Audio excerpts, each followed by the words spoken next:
Today, we're going to be talking about how do you talk to yourself after a failure. So I want you to think about if you fail at something, what's the worst part?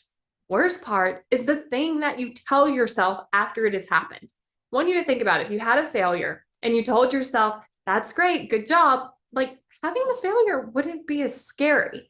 But when we have the failure and then we tell ourselves, this is never going to happen. I'm never going to be able to create this. This isn't going to work. When we tell ourselves those things, of course, we want to avoid failure because it feels so bad. So, what I like to do is I like to look at ahead of time. Okay, what failures could happen? Like I could post a video and no one could watch it. I could post a video and people could leave negative comments. That could be a failure. So if that were the case, how am I going to talk to myself after? Because if how I'm going to talk to myself is very negative, then of course I'm not going to want to fail. I'm going to want to try to do it perfectly. I'm going to want to make sure that I don't create the result that I don't want. Because if I don't do that, on the other side of it is tons of judgment and tons of negative emotion, which of course our brains want to avoid.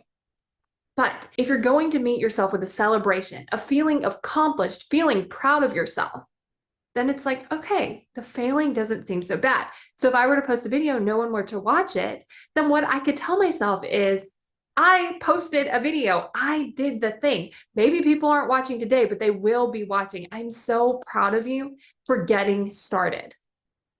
And that's the conversation that you can have versus I'm never going to be able to do this. People don't like me. It's not going to happen for me.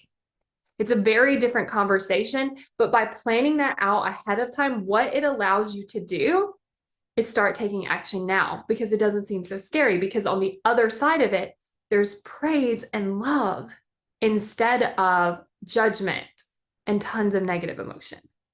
So what I want to encourage you to do today is figure out how you want to talk to yourself when a failure has occurred.